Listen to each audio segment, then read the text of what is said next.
जय श्री राम।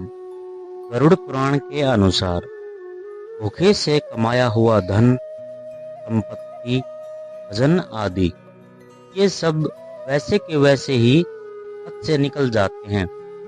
बचता कुछ नहीं है, जैसे थे वैसे ही रहते हैं। महाभारत काल में प्रसंग आता है। एक बार गरुड़ जी की माता वह सर्पों की माता वनिता दोनों शर्त लग गई, और ये शर्त तो जीत जाएगा वो सदैव दासी बनना स्वीकार करेगा। हम दासी बन जाएंगी। इसी शर्त उन दोनों में गई।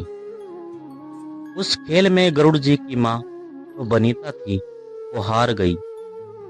जो सर्पों की माता थी दू वो जीत जाती है। गरुड़ जी की माँ हार गई तो गरुड़ जी को भी सर्पों का दास बनकर रहना पड़ा। जो सर्प जिनका नाम सुन करके भाग जाते थे, अब वही सर्प गरुड़ जी के ऊपर बैठकर उनको आदेश दे रही हैं। कभी कह रही हैं इधर चलो, कभी कह रही हैं उधर चलो। अब गरुड़ जी बड़े परेशान हुए। एक दिन माता जी से कहा कि माता जी, हम बहुत परेशान हैं। आप क्या हार गई कि आपकी दासी के साथ साथ मुझे भी परेशान होना पड़ रहा है। जिनकी औकात नहीं है वो आज मेरे पर ऑर्डर दे रही हैं, बोलते हैं यहाँ चलो वहाँ चलो। कहती है नहीं बेटा, अब तो तुमको भी वचन का पालन करना पड़ेगा। सो गरुड़ जी ने कहा कि माँ, कोई तो उपाय होगा जिनसे इनकी दास्ता से मुक्त हो जाए। माँ ने कहा अगर ऐसा कोई उपाय है तो मैं सर्पों की माता से जाकर के पूछूंगी। वनिता थी जो गरुड़ जी की माता थी, सर्पों की माता कद्दू के पास जाकर के बोली कि बहन, ऐसा कोई उपाय हो जिससे हम आपकी दास्तां से मुक्त हो जाएं। तभी कद्दू ने कहा बहन, हाँ एक उपाय है। अगर तुम हमारे को अमृत कलश ला करके दे दो तो हम तुमको अपनी दास्तां से मुक्त करा देंगे। वनिता घर आई, आकर के गरुड़ जी से सारी बातें बता दी। परेशान तो थी, लेकिन गरुड़ जी ने कहा कि माँ तुम परेशान मत हो, स्वर्ग से अमृत कलश मैं लेकर के आऊंगा। तो क्या था, इंतजार नहीं किया, सीधे स्वर्ग में पहुंच गए। इंद्र ने भी बड़ा जोरदार स्वागत किया।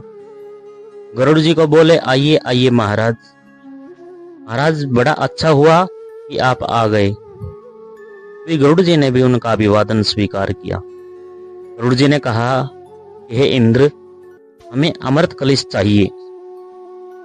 कहने लगे क्या करना है? तो गरुड़ जी ने कहा कि सर्पों को पिलाना है, उनकी माँ को देना है, जिससे हमारी माँ की दास्तां मुक्त हो जाएगी। इंद्र ने वज्र उठा लिया, हे गरुड़, ये अमृत हमारा है, ऐसे अमृत ले जा सकते हो? गरुड़ जी बोले तुम सब मिलके हमें नहीं रोक सकते, हम अमृत को तो लेकर ही रहेंगे। अब महाराज इंद्र को हराकर गरुड़ जी अमृत ले जाने लगे।